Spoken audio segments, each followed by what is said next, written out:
Greetings, ladies and gentlemen, boys and girls. Welcome to the Brian Dainsberg Podcast, Christian Living in a Complicated World. I'm your host, Brian Dainsberg, lead pastor of Alliance Bible Church, located in beautiful southeast Wisconsin. Well, let's we're going to journey our way towards kicking a hornet's nest. Now, I want to set this up, spend a couple minutes setting this up. I tend towards perfectionism in my personality. I normally don't voice my thoughts on stuff until I've had enough time to evaluate it from nearly every conceivable angle. So it actually might be a little risky for me to be recording this podcast because it's not even close to being fully baked. Though, in my defense, I'm not sure a pastor offering biblical theological reflections on politics, I don't know that those reflections will ever be fully baked because the enormity of the topic is overwhelming. And so I reserve the right, I want to make this very clear, I reserve the right to reevaluate the thoughts I'm going to share on this podcast and perhaps future podcasts. I think this is labeled as part one. I'm probably going to add to this. Reserve the right to reevaluate my thoughts shared on this podcast and to tweak or change them in the future. I don't want to be a political pundit. I don't want to. I don't want to be. I'm not qualified for that, nor do I want to join, frankly, the overcrowded sector of political punditry. I'm a pastor who teaches the Bible. But politics has become a widespread topic and a hot one. I just don't think pastors can ignore. And I think pastors wrestle with this time and again I think they wrestle with it all the time. But for me, the last year has been, I spent more quality time wrestling with this, and I'm trying to narrow in on a fairly simple question. Does the Bible give Christians direction on how to engage in the political world? Does the Bible give Christians direction on how to engage in the political world? Now, most of us take our cues from the Constitution or other vague theisms, but my curiosity is whether or not the Bible helps give some direction on this. So this podcast, therefore, is going to be a bit experimental, and I'm going to do a lot of wondering out loud. And through it all, I'm not trying to be anybody's conscience. Okay, I am wondering aloud, and I'm trying to think deeply about this as I offer thoughts on politics. Now, I want to start with a definition. Definition of politics.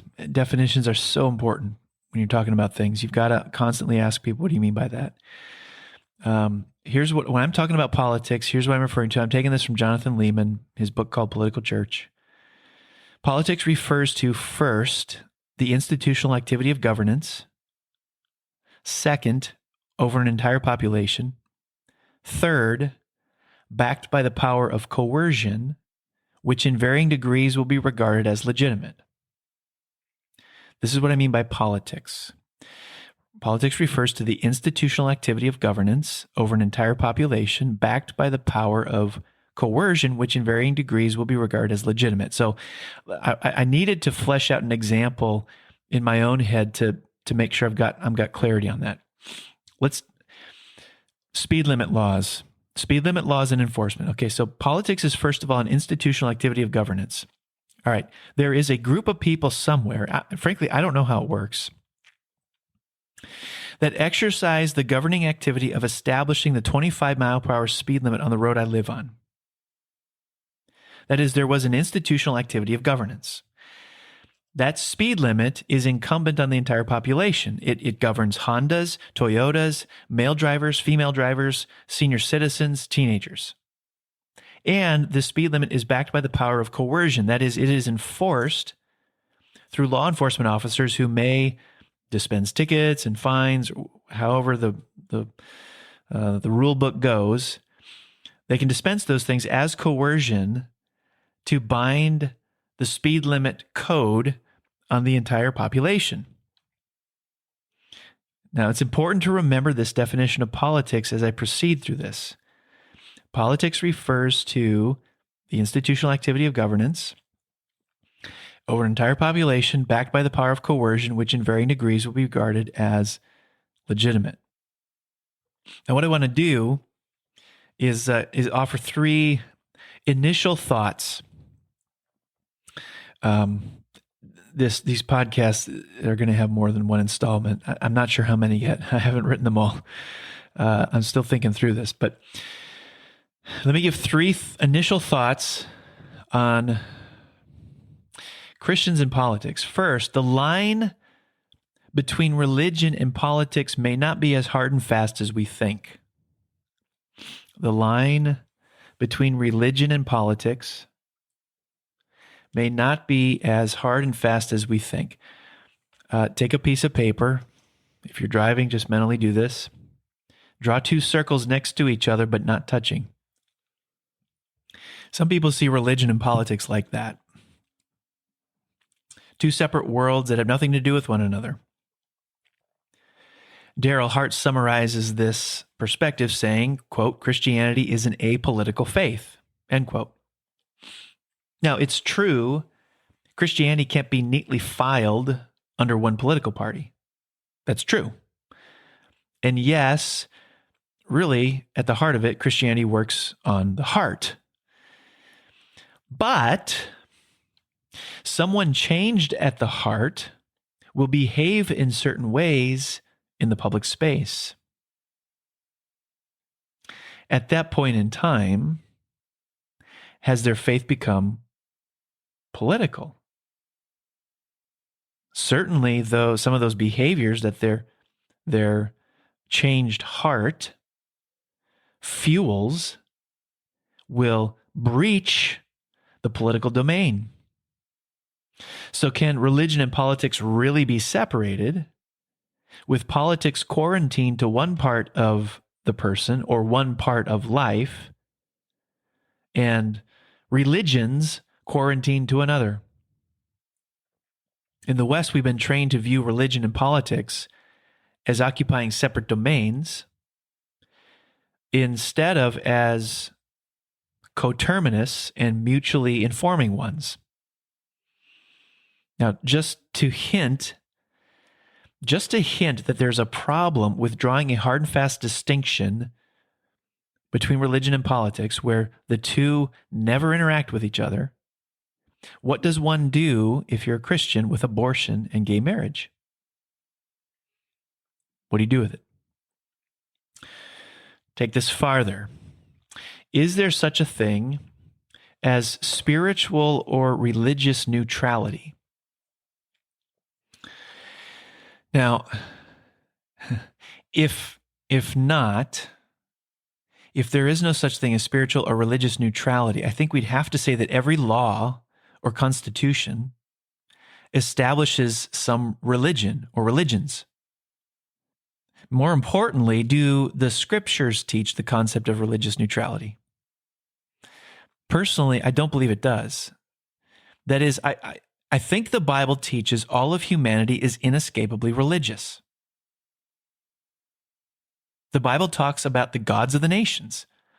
If you don't have the God of the Bible or the covenant God with Israel, you have a God of the nation. Now, of course, what one means by religious is important to define at this point too. And I am boiling this down, by the way. Entire anthologies have been written to try to flesh that out. What do I mean by religious? Well, at its root, a religion is a way of seeing the world, and it provides recommendations for how to live in it. That's religion. Some may use sacred texts to determine that, others will not. But all have a particular way of seeing the world and provide recommendations for how to live in it. That is, all people are religious. Therefore, I don't think religious neutrality is either a biblical category, nor is it even functionally attainable. All people by default are religious. Use a different label if you like. It functions all the same way. All people have a way of seeing the world and provide recommendations for how to live in it. This is where Martin Luther's definition of a God is helpful. He writes this: a God is the term for that to which we are to look for all good and in which we are to find refuge in all need. Therefore, to have a God is nothing else than to trust and believe in that one with your whole heart. And then he goes on, he says this: anything on which your heart relies and depends, I say that is really your God. By this definition, everybody has a God.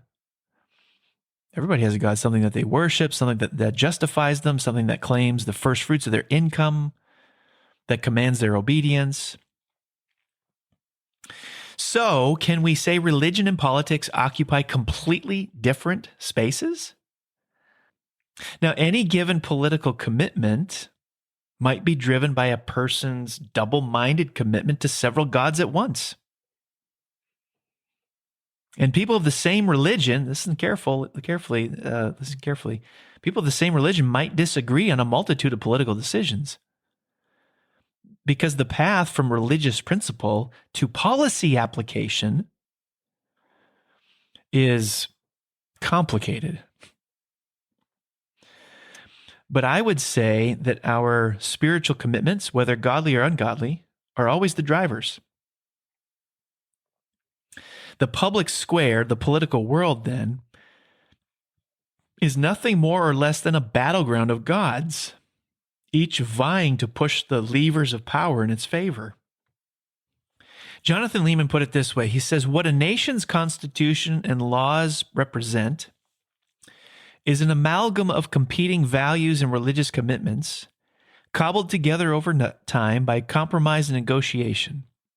In the battleground of gods, called the public square, the law books present a record of which gods won a majority when the vote was taken, or which could secure a high court decision. So here's what I'm wondering. If the above is true, then all churches are political and politics is religious. This does not mean that there should be overlap of church and state. What I am contending, though, is that in a sense, all churches are political and politics is religious. There are two examples to me that make this clearer: abortion and gay marriage. I've done a podcast on abortion already. I'm not going to rehash those talking points here. Suffice it to say, abortion is the premeditated killing of human life. Abortion was a so-called quote-unquote religious issue long before it was a so-called political issue. What makes it a flashpoint issue is both how emotionally charged the issue is and how clear the scriptures are on it. Same goes for gay marriage. Marriage is one man and one woman for life. The marriage issue was a quote-unquote biblical issue long before it was a political issue. So if I was to preach on abortion or marriage and sexuality, would I be charged with being political? Today, I probably would. At least people would have a hard time seeing how it's not somehow involved in politics. Because it is, under the three-part definition I provided earlier. But what if I was to preach on abortion or marriage or sexuality in the 1700s? Would I be charged with being political? Probably not. Which world encroached on the other? Or is the better question, has religious pluralism helped foster the friction? That is America today less religiously homogeneous than it was in the 1700s? And because of that, issues that once enjoyed consensus, abortion, are enjoying less consensus because of religious heterogeneity. Now, just to tease something else, this does not mean that God intends to enforce right doctrine through government. But I think a later podcast I'll tackle this idea. I think God does intend to enforce right morality through government. Now, to what degree? This is where the arguments of legislating morality, we shouldn't legislate morality. Well, we already do. You can't go next door and kill your neighbor. That's one of the 10 commandments. We've already legislated that as morality. You can't go next door and just steal your neighbor's car. We already legislate morality. To what degree does God expect government to legislate morality? What should be and what shouldn't be? This is where it's hard to move from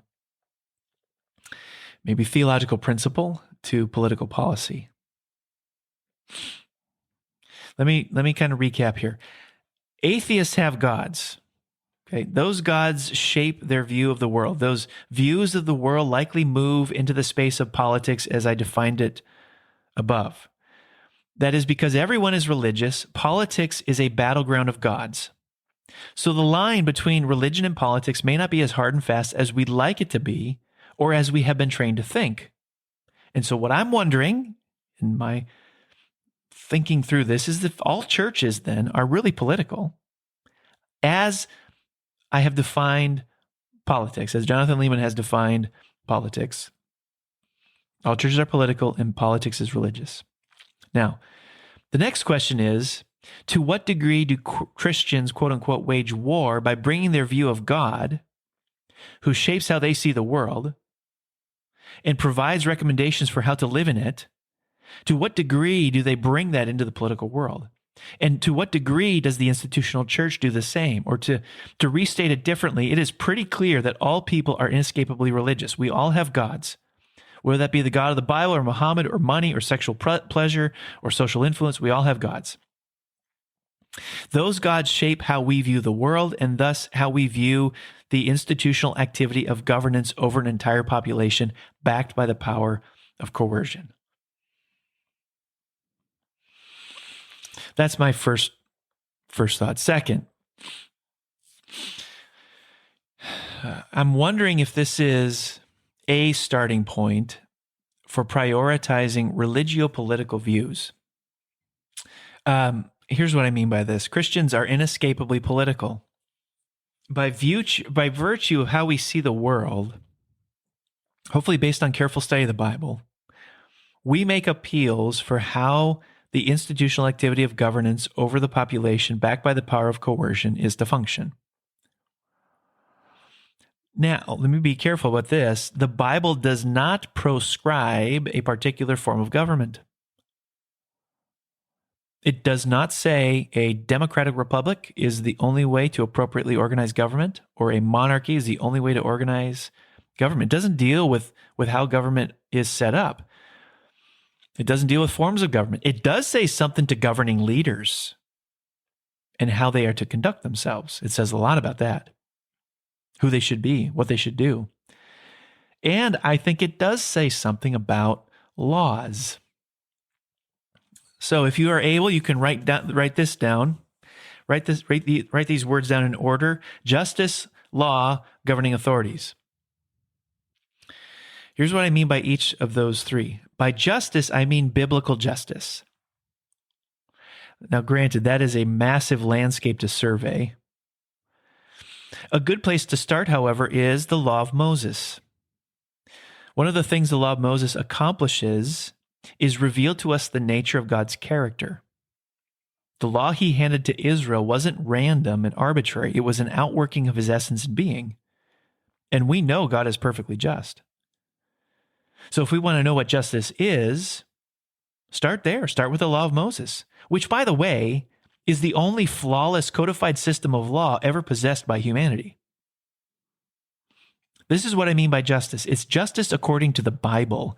It's justice according to the character of God, not the way the word justice is thrown around today.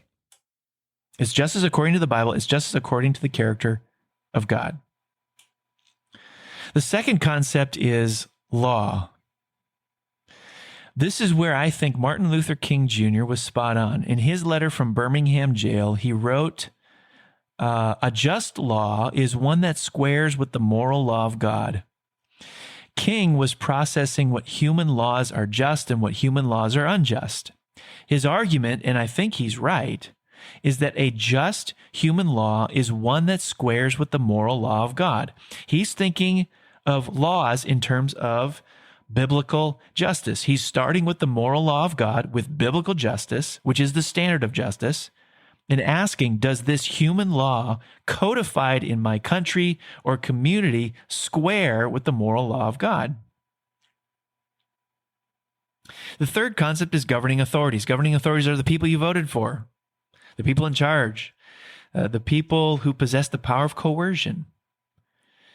The question I'm wrestling with regarding governing authorities is, do they view themselves as subordinate to biblical justice and the laws that ought to be birthed out of biblical justice?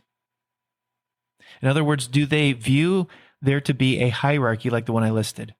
Biblical justice first, laws born out of biblical justice second, and then they put themselves third, subordinate to the other two.